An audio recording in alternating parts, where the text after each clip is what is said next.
Дэлхийн хүнсний салбар хүний хөгжилтэй уялдан 100 жилийн түүхийг өгүүлэн өргөжин хөгжсөөр ирсэн билээ. Үүний нэгэн адил Монгол улсын хүнсний салбар хөдөө аж ахуй, мал аж ахуй, газар тариалан дээр суурилан хөгжлийн замаараа тасралтгүй урагшилсаар байна. Бид Монголын хүнсний салбарт сүүлийн 20 жил өнгө төрхөөрөн ялгарч импортыг орлох хүнсний бүтээгдэхүүнийг эх орондон үйлдвэрлэж, жигд хурдтайгаар урагшилсаар яваа нэгэн хамт олонны амжилтын түүхийг өгүүлэх болно. Энэ бүх ажил маань бол миний зохиосон зохиол гэх юм уу. Тэр жилийнхаа ургацыг бол хаанач гүйцсэнгүй шүү энэ жил.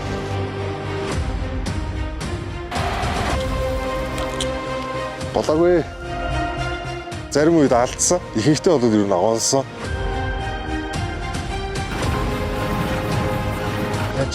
Байж. Тугуулсан үхэр хагн унжиг. Түш. Дог наанаас хурж аваад ир. Тэ сайхан будааны өмнө үзчихш. Одоо бидний энэ хоохон талд харагдаж байгаа энэ байшин маань 4 айлын орон сууц байгаа. Тэгээ 6 цагт ирээд манай бүтээгдэхүүнийг авах гээд гадаа ингээд маш урт очор үсээ.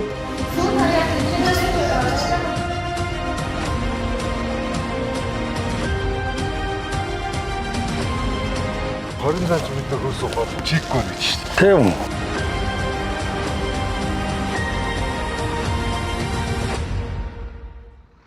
Тэр зохиолоо одоо төгсгийг л хичээдэг.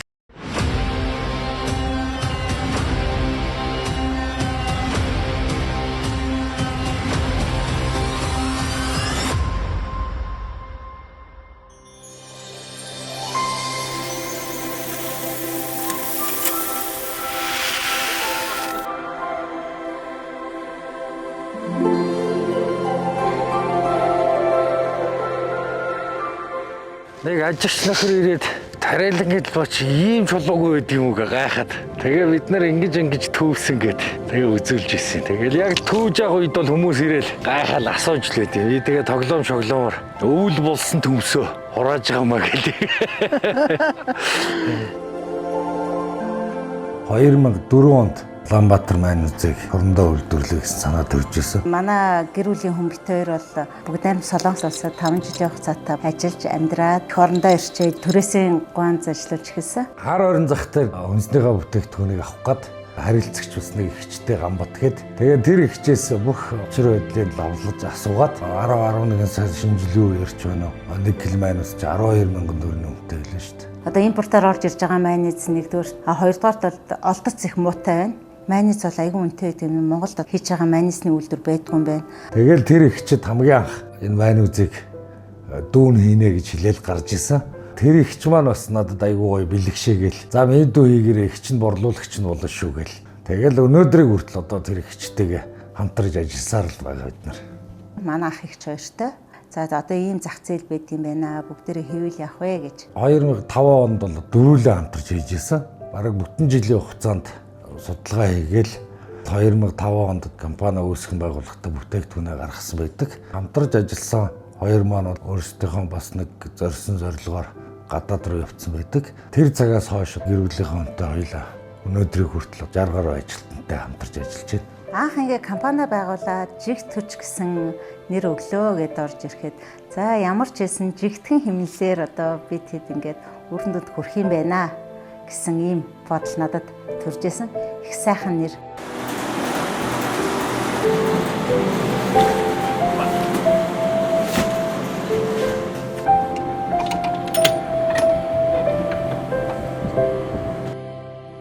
Монгол улсад майнезийн стандарт гэж юм бас байсангүй тухайн үед. Тухайн майнезныхаа тослогийн хэмжээг тохируулж хэдэн хувийн тослогтой майнез гаргахгүй гэж тослог маань тохирохгүй барихгүй заримдаа ч одоо гашлах барих 9 өнгийн юмтай л одоо бид нар тулгарч ил да. Гаргахад бас бид нарт тийм амар байгаагүй. Худалдаа авахч таниулах гэдэг юм уу? Харилцан компаниудад бас очиж гэрээ хийж өгөх гэдэг бол их хүнд байсан. Компани үүсгэн байгуулж байхад бол би бол хүүхэд байсан. Энэ хоёр маань өглөө гараалаа орой ирдэг. Улирлын амралт, зуны амралтуудаараа одоо бүтээгдэхүүн юм зөөдөг. Дархан сэлэнгээр чи сая энэ 4 сард чи 4 удаа засвар орчихв. Ааха. Манай ээж байхгүй. Аав ээж хоёр маань ер нь бол хилдэг л дээ. Солонгос улс бол хөдөлмөр буцалдаг ороо. Тэр улсаас бол бит хоёр маш их зүйл сурсан. Ажил гэж юу гэдгийг тултал мэдэрсэн гэж л их ярьдیں۔ Жигтүч компани үүсэл бол яг л Солонгос улстай нягт холбоотой гэж би бол хувьдаа боддог.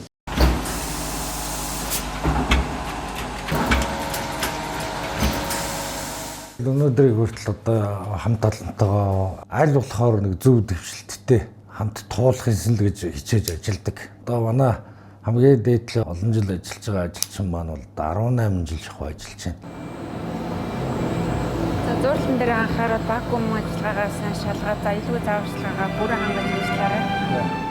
Анх би туслах ажилтнаар орж исэн. Тэгээ туслах ажилтнаас одоо үйлдвэрийн дарга хүртэл дэвшээд одоо доктор суршилтаагаар ажиллаж байгаа. Анхны юм чинь бүхэл юм нь ерөнхийдөө гар ажиллагаатай байсан. 20-ын тоогоор бид нэр өдөрт нэг 30 тоогоо ч юм уу зуураад бүх юм нь тэгээд гар ажиллагаагаар хийгддэг байсан. Хүчин чадлаа нэмхийн хэрээр үйлдвэрлэл бас тодорхой хэмжээндээ нэмэгдэнэ. Хүний гар оролцоо багасна. Дэвшилтэд технологи арай илүү хүчин чадалтай явуулж байгаа гэсэн. Эрүүл мэндэд тохирсон чанар стандартын шаардлага хангацсан хэрэглэгч тэднийг ам бардам магтаад авч байгааг нь харахад одоо ажлын бүтээмжийг тэр юм болов гэж хардаг. Хэрэглэгчд маань одоо улам их хэсэг нэмэгдэж зах зээлийн цаанаас захиалгаар бол одоо үйлдвэрлэл өргөчхөөсөөр аргагүй байдаг. Тоног төхөөрөмжийн шинэ технологи суурилж өнөөдрийг хүртэл ажиллаж байна.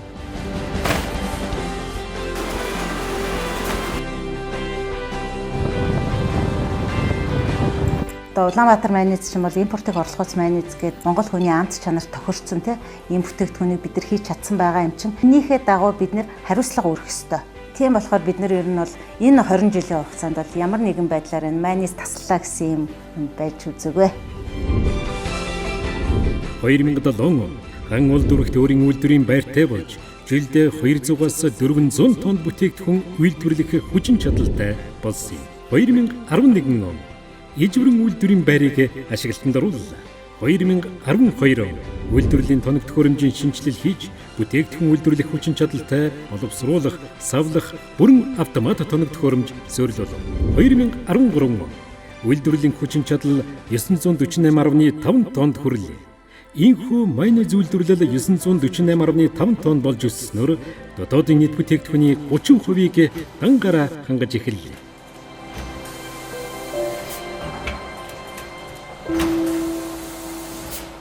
2014-15 онд сүүний үйлдвэрийн бүрэн шугам оруулж ирээд тэгээд хооройс уу сэргээд савлаад зах зээлд нийлүүлэх тийм төлөвлөгөөтэй ажиллаж исэн. Тэгээд бид нар 1-2 жил үйлдвэрлэлийгээ үндсэндээ зах зээлд бас хэрэглэгчдэд таниулах гээд маш олон ажлууд хийсэн. Тэгээд тэр маань хүссэн үр дүн ерөөсөө өгч чадаагүй. Хэрэглээний онцлог гэх мэтлийн юмд бол төдийлөн нийцээгүй. Илүү шингэн зүүнний хэрэглээ хооройс өгөхөөс илүүтэйгээр ийм хэрэглээний онцлогтой байж таарсан. 20 жилийн хугацаанд одоо алдаа оноо сайн муу юм зөндөөл үзэн штэ. Тэгээ алдааг дахин давтахгүй байхыг л хичээдэг. Нөгөө бэлчээрээ аж ахуй маань мөнгөн мөртд ирээд мөнгөн мөртд нэг сууны жижиг цех нээсэн. Тэр нэг амжилт олоогүй.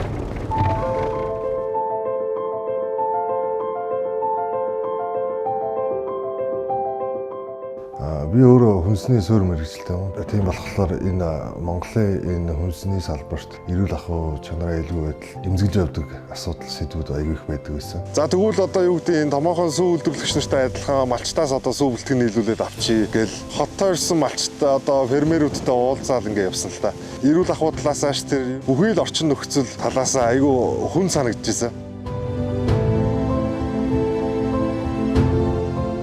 Тэгэл үндсэндээ за ерөөсөө бид нэр энэ сүүний эрчимцэн аж ахуй гэдэг юмыг өөрсдөө хийх ёстой юм байна. Мал аж ахуйн салбар руу ороод тэгээд өөрсдийнхөө бэлтгэсэн энэ сүүгээр бүтээгдэхүүн болгож зах зээлд нийлүүлэх нь бол хамгийн зөв сонголт юм байна гэд илүү шин төвшөнд олон улсын жишгт нийцсэн ийм аж ахуйг бид нар байгуулъя л гэж ерөөсөө зорьсон. Энэ бүхрийн фермер аж ахуй нь ахуугээд асуугаад ах юм. Чи ахгүй мөгөөд ямар фермч болох шүү. Юу яриад байгаа гэсэн юм яриад өнгөрч ирсэн. Тэгсэн чи яг хожим өөрөө яг фермер ажгаар орчиж байгаа байхгүй юу? Фермер ажил эхлээд нэг удаагүй ч гэсэн ер нь өөрсдийнхөө хэмжээнд бол маш амжилттай фермийн аж ахуй, эрчимцэн мал аж ахуй гэдэг юм энийг хөгжүүлэл явж байна.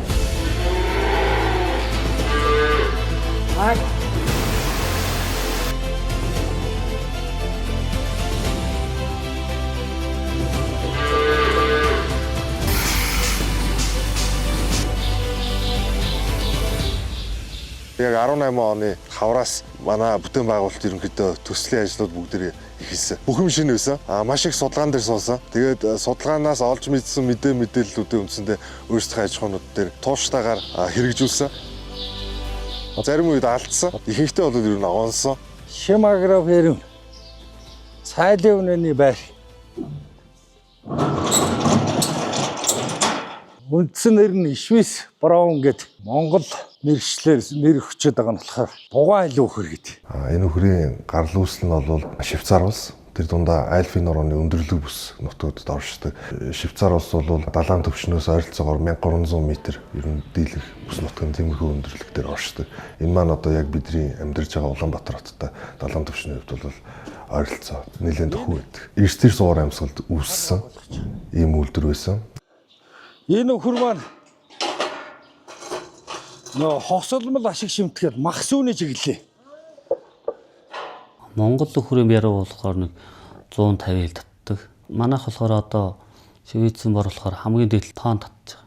Одоо энэ 1005 гэдэг өхөр гэхдээ ямар бухны хүүхдийн ямар үнэний хүүхдийн эцгийнх нь үүх түүх нөгөө ашиг шимийн үзүүлэлт нь ямар ихийнх нь ашиг шимийн үзүүлэлт ямар ингээд энэ эмэглэнгүүтээ бүртгэл дээр бүгд бичгтэй явж байгаа.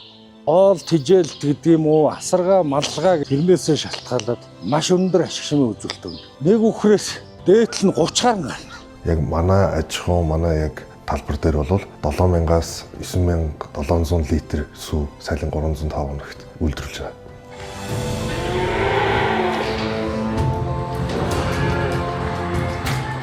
За хүмүүдээ ийш нь ингэж цувуул зогсоогоод дэлгийнхаа бохирдлыг арилгаж маардаар угаана. Боцолсон уусаар ариутгсан салфеткаар маш сайн өшгөж байгаа хуур арилгаж арчаад тэгсний дараа одоо дэлгэн дээр ямар нэгэн бохирдол байхгүй дахин нэгтэж шалгаад энэ саалтууруудаа хүүтэн усаар ингэж буудаад тэгээд саалтуураа хасаагаад дэлгэндээ өглөөд сүүгээ гаргаад авдаг аваа.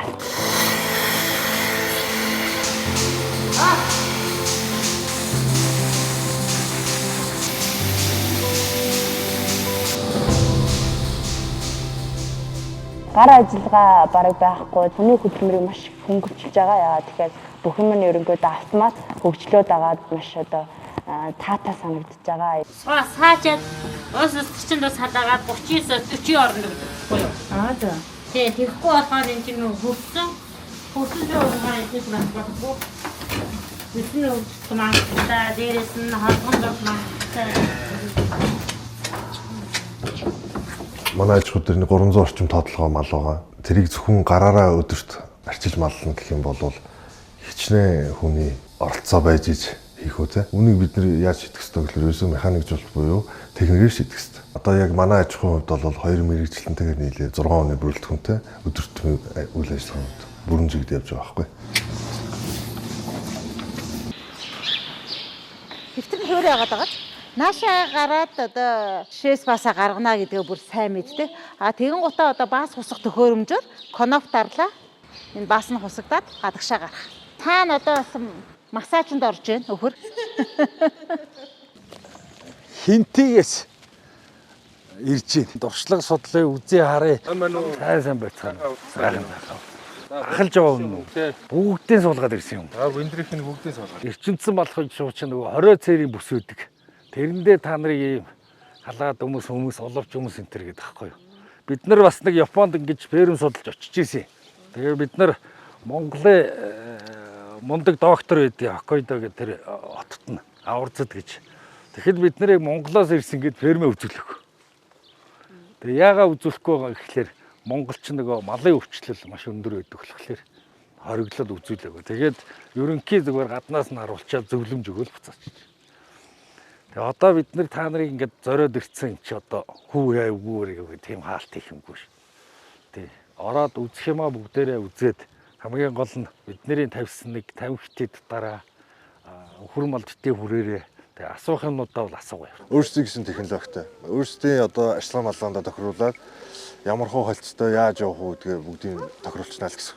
Сайлын бүрэн механикцсан цогцлбор аж ахуй. Манай дээр ирж байгаа сонирхож байгаа нийтлэг улсууд зөвлөгөө авч байгаа юм улсууд маань өөрсдөө дийлэнх нь малчид байдаг. Өөрсдийнх нь байгаа бүс нутагт малын өвчний эрсдэл байхыг үгүйсэхгүй сөрөг малгайтай ийм мал аж ахуй загварыг хөгжүүлж явж байгаа хүмүүсийн хувьд нэг маллын өвчлөл тэгээд ороод ирсэн хүнээс болоод одоо нийт сөрөг өвчлөлийг үгүйсэхгүй болохоор бидний үндсэндээ ариун цэврийн эрүүл ахуйн тэм дэглэн бариулдаг. Бид нэр ногоон масаар ногоон тижэл дар шилбэрээр нь ч авч байна, үр тариа хэлбэрээр нь ч авч байна. За тодруулах юм байна. Оройн тижэл гээд одоо ингээд тавигдаад эхэлнэ. Энэ тижээлэнд чинь бүхэл юм орцсон байгаа. Эрдэнэ шар буурцаг, ногоон тижэл, хэвг ингээд бүгдийг хольж ингэж миксэрдэж өг. Тэгээд ингэж тижээж ижил энэ үхрээс ашиг сумын үзүүлэлт нь өндөр. Ингээд манай захирлууд бүх юмыг энэ технологийн дагуу байлгахыг ер нь хамгийн сайнаар нь яаж байлгуулах боломжтой байна. Бүтэн жилийн хугацаанд манай дээр ихэд бол одоо нэг ч өдөр тижээлийн хоцрогдол байдгүй гэх юм уу. Бүтэн жилийнхаа нөөцийг бэлдсэн байдаг. Тэгээ нөгөө фермийн аж ахуй чинь маш их зардал гардаг учраас будаага өөрсдөө тариад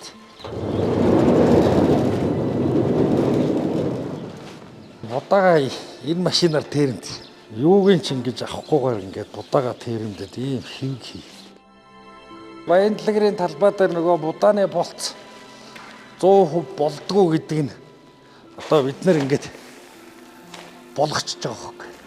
Ерөнхийдөө энэ мал аж ахуй гэдэг юмыг бол энэ газар тариалангийн салбартай төгс сослуулж ийж хамаагүй үр дүнтэй ашигтай бөгөөд тэгээ бүтээгдэхүүний чанар аюулгүй байдал ч гэсэн айгүй эргээр нөлөөлөх юм байна гэдэг юмыг олж хараад 2018 онд мал аж ахуйгаа эхлүүлээд 2019 оноос газар тариалангийн салбар руу бид нар орсон.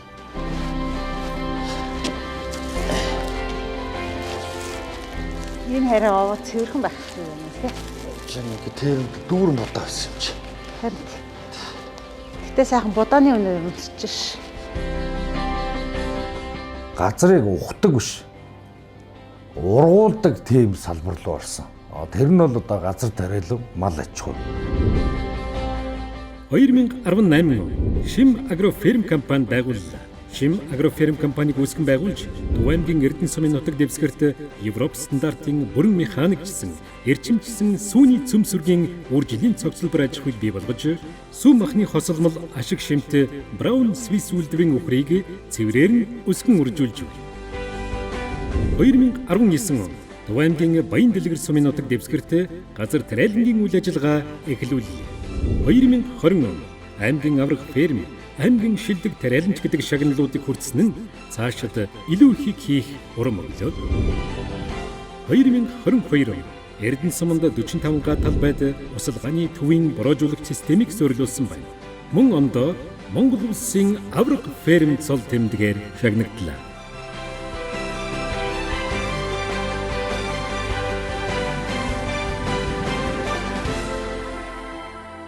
Шим агроферм компани маань бас үүсгэн байгуулагдаад улсын авраг фермер гэдэг шагналыг хүртлээ. Газар тариалан дээр бас аймгийн авраг газар тариалангийн шагналыг бас хүртлээ. 2025 онд Монгол улсын анхны шилмэл үржлийн аж ахуй гэдэг шагнал хүртсэн.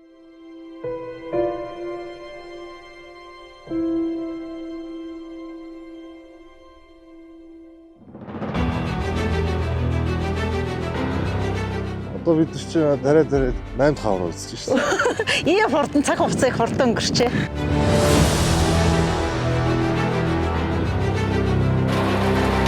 Орд ордны жилийн гэдэг ургааг үртэл адилхан.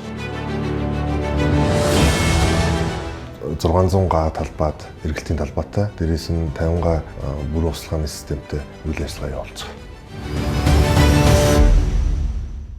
Газар тариалангийн ажлыг бол миний хүү мөнх цолмоо хариуцаад ажиллаа явж байна. Манай аж ахуйд бол яг энэ мал аж ахуйн салбарыг газар тариалантай хослуулж байгаа иймэрхүү жишиг бол бараг анхдагч гэж хэлж болохоор дэлхийд мөрдөглөж байгаа дүрм журмыг аль болох өөрсдийнхөө аж ахуй дээр хэрэгжүүлэх, турших, тэнцэнээс алдаа орон дээрээсээ бас суралцаал явж байгаа ийм л аж ахуй.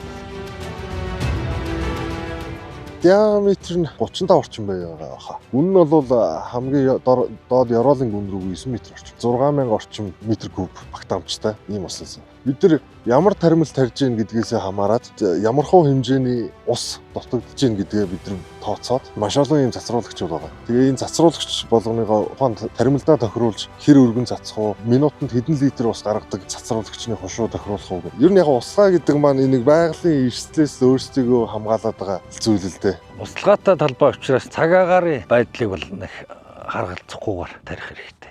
Энэ жил бол дан Эрдэнэш тарьж байгаа. Түрүү жил бол нэг жоохон наран цэцгийг дуршилт маягаар тарьсан. Эрдэнэш маань одоо цайлын үнэний фермд бол гол тэжээл болж явж байна.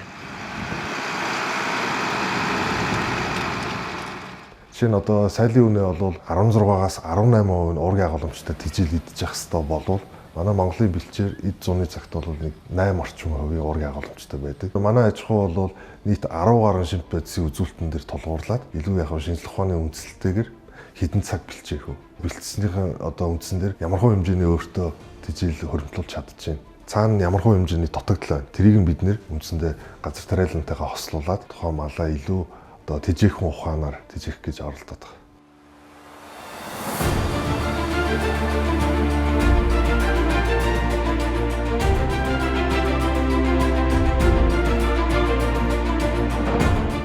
Бидний хувьд бол энэ 25 онд гантай байгаа хэдий ч төвийн боруулагчийн ийм услааны систем бидний сорилуулснараа одоо энэ жилийн хувьд бол бас боломжийн өнөөдөр нэг ойролцоогоор 80 хоногийн болцоотой байна гэж тооцоход бол чамлахааргүй одоо ургацын мас авахар ийм төлөвлөгөөтэй байна.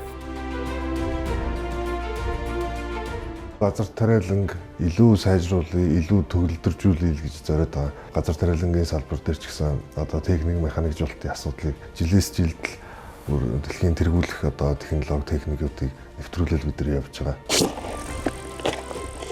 Яг энэ газар тариалангийн салбарт яг манай байгууллага, манай компани анхных нь зориулт нь ерөөсөө энэ дрон хөдөө аж ахуйн зориулттай газар тариалангийн дрон байхгүй юу? Obstacle bypassing disabled. Ургамлын хоол, ургамал хамгааллын бодис одоо өвдөгт нь им тарай өгнө ч гэдэг юм уу. Хөдөлмөр маш хөнгөвчлж байгаа. Бидний ерөөсөө энд юу хийх вэ гэхээр эренгүүт нь батарейн солино, бункрээ усмалаараа дүүргэнэ. Тэгэл болоо. Aircraft on ground.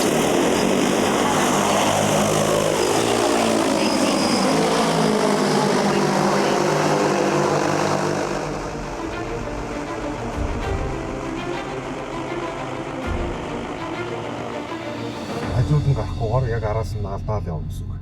Цоолж орох гэж байгаа. Тэгэхээр яг компанийнхаа араас үндсэндээ явна гэсэн үг шүү. Жилийн жил би энэ ч хуралтан дээр аав тэнцээ буулгалтан дээр.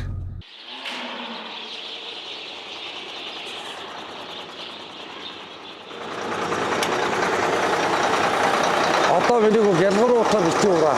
Аль болохоор захаасаа яв.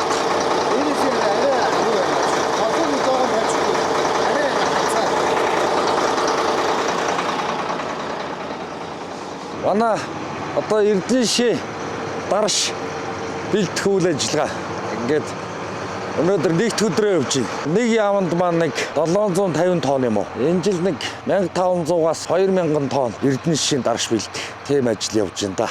Нөгөө үгэрцээ помидор дардагтай адилхан. Ингээд дарж бяцлаад ямар ч агааргүй болгоод шүүсийн шахаж байгаа. Тэгээ ингэжээж нөгөө дарш маань муутахгүй, агаар орохгүй болохоор нөгөө янз бүрийн нөгөө муу бактери үүсдэг. Ирэх жилийн намар хүртэл энэ даршаа өхрийнхэн тэжээл рүү оролтё. Энэ өхөр малын гүзэн дотор, ходоодон дотор маш их хэмжээний сүүвчлийн бактери, ашигтай бактери байж чадах тусмаа амаараа орж байгаа хоол тэжээлээ маш сайн зөв задлаад өөрийнхөө биед шингээж авах боломж нь бүрддэг. Тэгээд ирэхлээр сайлын үнэ бол сүүгээ маш их өгдөг. Газар тариалан мал аж ахуй гэдэг чинь бол ер нь дуусчгүй их ажил.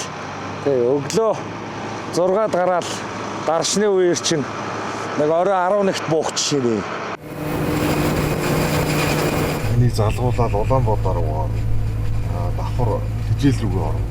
Тэжээтэл ерөнхийдөө нэг 10 сарын ихээр орчим юм уу? Ер нь хороолтын ажил дуусчих болов гэж бодод.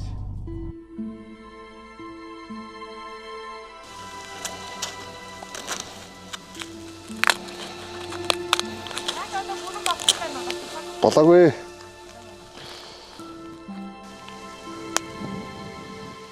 цагаагаарынхаа нөхцөл байдлаас бас хараад урахгүй гээл жоохон айцтай. Бөөн баяр хичнээн ядарсан ч гэсэн өөрсдийнхөө өсөл мөрөөдлөөр хийж байгаа учраас.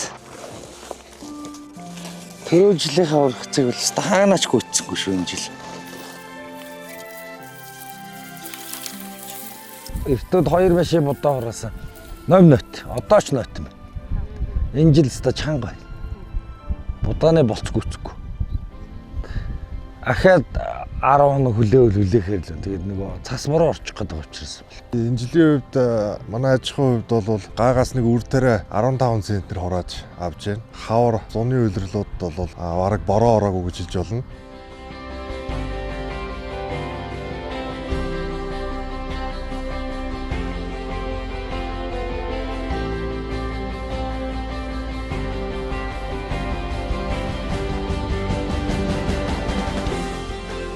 Дулаан уур амьсгалтай газар тариалангийн үйлдвэрлэл хөгжихэд илүү дөхөн ийм уур амьсгалтай орнуудыг бодох юм бол Монгол бол маш эрс байгаль цагаарийн нөхцөл маш хүнд. Гэхдээ яг бид нар боломжийн хэмжээнд судалсны үндсэн дээр бас маш бага алдсан болов уу гэж бодоод байна.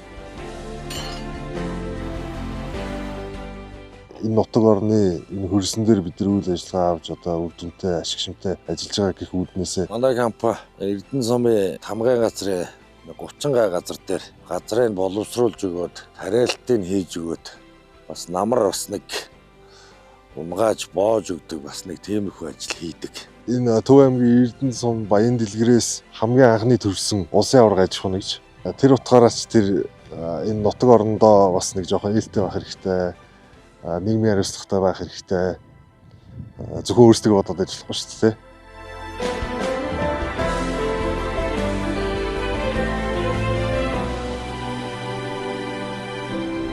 Үнэхээр одоо ингээл бодоход ажилланч дуусахгүй баялаг нь бол нэрээ дуусахгүй ундарсаар л ажил.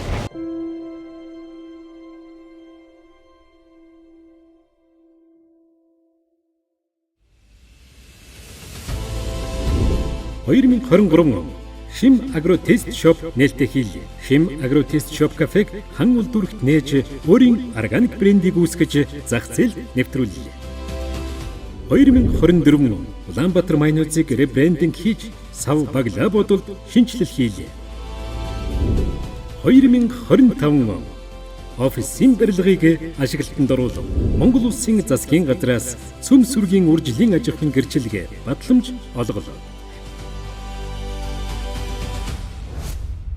Шим Агро ферм.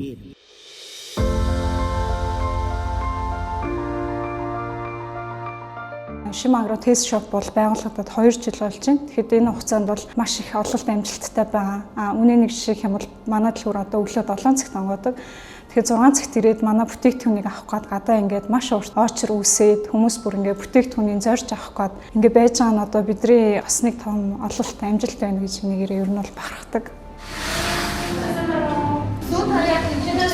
Бизнес гэдэг чинь өөрөө бас тодорхой хэмжээний ялгарл байх хэвээр. Ялгарл байж одоо хүмүүс хүрэх хэвээр. Тэгэхээр бидний хувьд зорилго юу байсан бэ гэхээр эхний буюу одоо газар тариалангаас нь ахуулаад эцсийн бүтээгдэхүүн бүх процессыг одоо өөрсдөө үйлдвэрлэж байгаа гэдэг нь нэгдүгээрт гарал үүсэл нь тодорхой. Тэгээд хоёрдугаар гэх юм бол ер нь бол одоо хүний гарын оролцоо нөхцөл маань явагддаг учраас аялалтын онц одоо гадны нэм бохирдол гэдэг ч юм уу энэ бүх зүйл авах ямарч боломж байхгүй. Тэгэхээр хэрэглэгчтэй бид нар илүү чанар болон аюулгүй байдлыг өгч чаддгаараа илүү онцлогтой гэж боддог. Органик байдаг.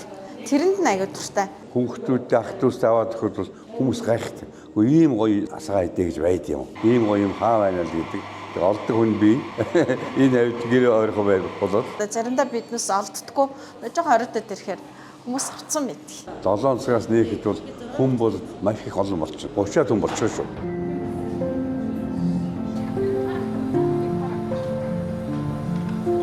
Заримдаа ноорон тогтооцсон юм гэдэг ш. Нэг хүнд 2 суу, нэг тарагч гэдэг юм уу те. Тэгээ өнөөдөр ямар ч тийм юм байхгүй хацтай 5 литрийг авчаа. 90 оны манай үсний хаартай болоод сохч байдаг үйл санагдаж байна да.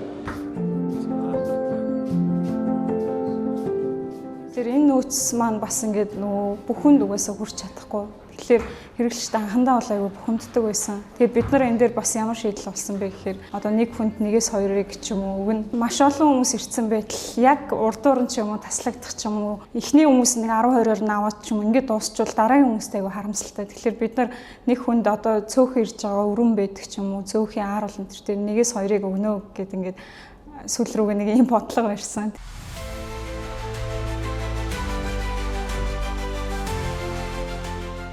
Бидний хамгийн гол харсан юм юу вэ гэхээр одоо фермээс ирж байгаа сүүндээ захирагдах учраас илүү одоо премиум продуктыг ер нь бол гаргахыг зорьсон. Масс руу зориулсан биш ниш зах зээл рүү болохоор тодорхой тооны зорилтод хэрэглэгч рүү чиглэсэн болохоор ер нь бол хотны дунд байршаад яг тодорхой хэмжээний хэрэглэгчдийнхаа өдөр тутмын сүүсэн бүтээгдэхүүний хэрэгцээг хангаа явах нь яг компани гол зорилго байсан.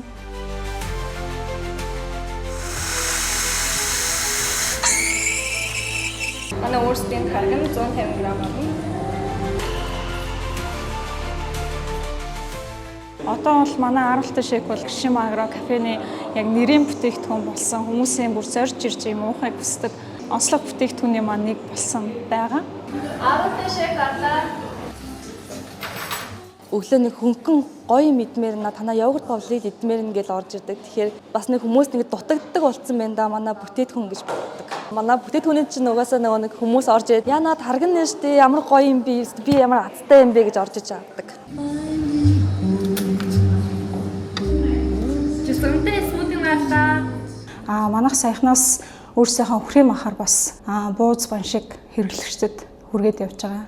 Бид нар өөрсдийнхөө одоо өсгөж бойжуулсан өнгөрийнхаа яг махыг ингээд бүл шүрмөс одоо хайлс бүх юмыг салгаад өөрөөсөө гараараа татаад яг юм дээд зэрэг ер нь бол чанартай яг гэрийн амт шиг бууз бан шиг ер нь бол хэрэглэгчтэй санал болгоо.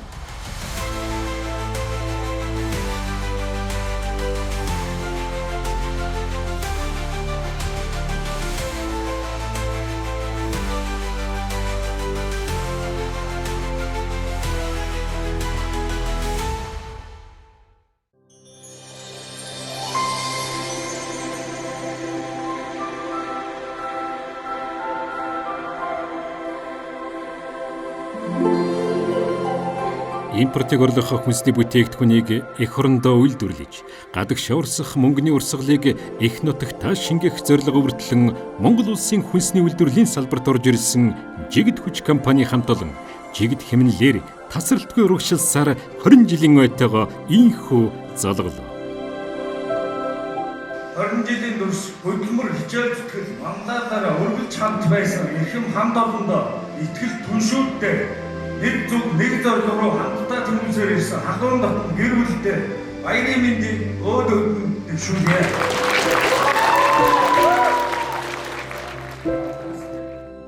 Энэ 20 жилийн хугацаанд манай компанид маш олон байгууллагуудтай хамтарч ажиллаж ирсэн. Манай сав баглаа бодлыг хариуцаж хамтарч ажилласан. Трингл старт компани байна. Номин холдинг, Мон Нидер, Алтан жолоо, Макс хүнс гэдэг ингээд маш олон компани байхаас гадна 21 аймгийн 300 эдэн сумын харилцагч нар бид бүгдтэй одоо хамтарч ажиллаж байгаа. За байгууллага болгоом бол өөрийг хүний нөөцийн бодлоготой байдаг. За манай байгууллагын хувьд удирдлагуудын маань зүгээс баримталж байгаа гол бодлого маань цалин үлс өндөр байх нь ажилчдын нийгмийн баталгаа хангах төдийгүй ажиллагсад тогтвор сууршилтай, үр бүтээлтэй ажиллах гол хөшүүрэг гэж боддог учраас жилдээ 2 удаа ажилчдын цалин бол тогтмол нэмсээр ирсэн. Би энэ компанид багасаа гэсэн 14 сар гэж ажиллаж байсан. Тэгээ 2 удаа байна. Компанид байна. Би анх ч өөрөө гэр оролт байшинд амьдардаг байлаа. 8 жилийн дараа манай байгууллага нэг өрөө бэрэ шагнасан. 11 онд ажилд ороод 12 онд оны шилдэг болоод 15 онд дахиж оны шилдэг болоод Бээжин хотоор аялах эрхээр шагнуулж исэн. Тэгээ нэг өрөө байрны шагнал авч исэн. Ажилласан жил маанч тэр урамшуул маанч тэр ингээл бүх юм ингээл дагаа дээшилж байгаа шүү дээ. Анх ажилд орж байхдаа бол би ганц биесэн. Одоо 3 хүүхэдтэй болсон. Үнэлж чадж байгаа үнэлэмж гэдэг чинь хамгийн үнийг сэтгэлийн үнэмжтэй.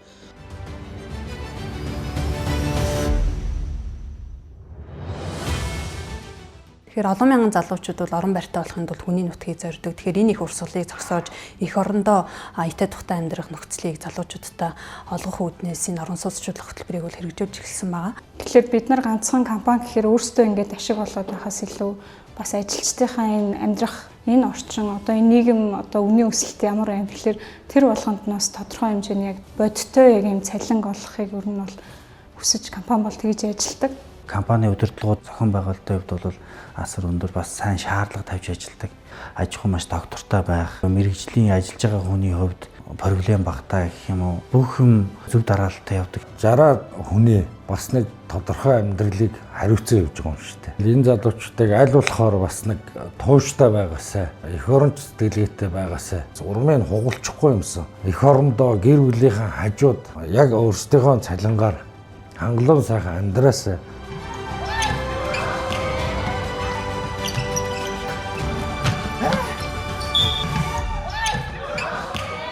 Хүн тогтооно гэдэг чинь бол яг хүнийхээ амьдрал ахуйг давхарл бодолцож явж ижил бид нар энэ залуу боловсруучинг өөрсөндөө тогтоож авах гэсэн үг. Манай залуучууд ер нь л их мундаг залуучууд. Хүнээ хэрхэн тогтоох уу, хэрхэн одоо чадахжуулах уу, мэрэгшүүлэх үү, ямар орчин бүрдүүлвэл ажилчдад яг хотод байгаа мэт, гэртээ байгаа мэт одоо тогтоо орчин бүрдүүлж болох уу гэдэг дээр л бид нэр бас аль болох жилээс жилд бас ажил хийгээ яваад байгаа. Фермерийн аж ахуй дээр бол 4 айлын ажлагчдын орон сууц барьсан. Одоо бидний энэ хойхон талд харагдаж байгаа энэ байшин маань одоо 4 айлын орон сууц байгаа. Нэг айл маань болохоор одоо нэг 50 гаруй метр квадрат талбайтай, 0 дүүш, тэгээд шалны халаалттай. Одоо гал мал төлөхгүй нэ шээ. Ганц одоо энэ фермерийн ажилчдаг гэхгүйгээр хойноос нэг 500 м квадрат талбай. Тэрний нэг 200 гаруй метр квадрат нь саун, бассейн, душ барьж байна. 6 сарын сүүлээр ирэхэд баг орчих болоо. 20 жилийн хүрээнд бол жигтүүч компани шинэ үйлдвэрийнхаа шавыг тавилаа. Дахиад бас шинэ офс барьж одоо бид нэр бас 20 жилийн хойг огтлаа.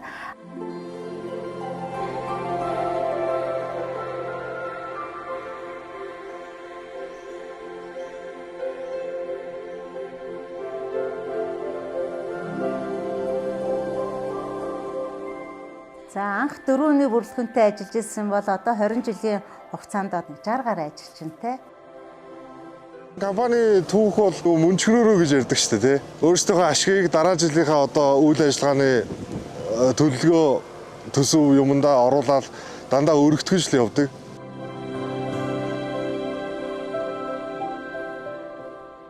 Хий бүтээг үйл Монгол улсад маш их үйлдвэрлэлийн орон зай байна. Ах зээл нь байна тий. Даанч хийхийг хүсэхгүй л байна.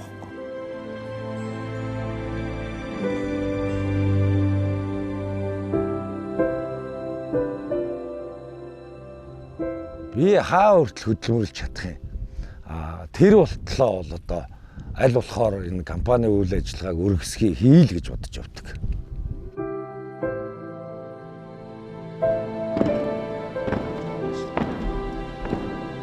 Монгол улсын ерөнхийлөгчийн зарилэг 2025 оны 11-р сарын 25-ны өдөр Монгол улсын гавьяатад цол хүртээх тухай эрхэлсэн ажил салбартан өндөр амжилтыг гарган эх орноо хөгжүүлэх үйл хэрэгт үнэтэй хүнэмэр оруулсан дараах хүмүүст Монгол улсын гавьяат цол хүртээсэвэ. Вандгийн Батбэлэг жигдэх хүч хязгаарлагдсан болох хариуцлагатай компани ерөнхий захирал зарлиг болгосон Монгол улсын ерөнхийлөгч Ухнаагийн өрөлсөв.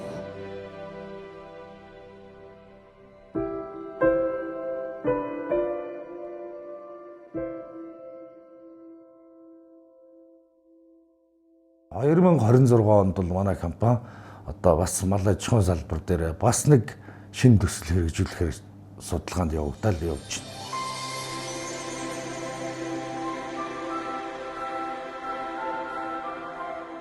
Одоо аавч хоёр маань бол яг энэ компанийн хувьд тэгээ бас мөн миний хувьд бол маш том жим замыг бол нээж өгсөн. Тэгээ ер нь бол яг энэ компани одоо ингээд урт хугацаанд доктортой яваа хамгийн гол одоо суурь бол мэдээж хоёр захирлын манай аав ээж байгаа.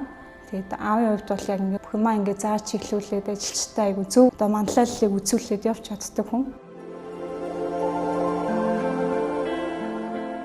Цаашдаа хамтдаа жигдвчээр илүү тод зам болгомоор байна. Тэгээ олон жил одоо зааж зөвлөөрэй. Та хоёр бол миний хувьд бол бахархах шүү л гэж. Улаанбаатар майнից ч гэсэн одоо шууд эндээ үйлдвэрийн гараас хэрэглэгчдийн гар дээр очиж байна. Сүүсэн бүтээгдэхүүн өглөө болгон дөнгөж үйлдвэрлэсэн бүтээгдэхүүнээ авч өгч байна. Энэ болгон маань биднэрт одоо ажил хийхэд маш их урам зориг өгдөг дөө. Жигд хүч компани 2013-аас 2025 оны хооронд дотоодын майонезны хэрэгцээний 40%-ийг дангаараа хангадаг боллоо. Дараагийн 20 жилиг бол ямар талаас одоо энэ хийж байгаа бүх ажлуудаа аль болохоор бас шинэ технологи, технологиг оруулж ирж хөгжүүлсэн бүтээгдэхүүнийхээ чанарт сайн анхаарна. Тэгээд дараагийнхаа төслийн ажлуудыг бас их зөв алдаамаадаг нь багтаа хийчихсэн л гэж бодож байна. Жигд хүч хязгаарлагдмал хариуцлагатай компани түүхт 20 жилийн баяр мэндийг хүргэе.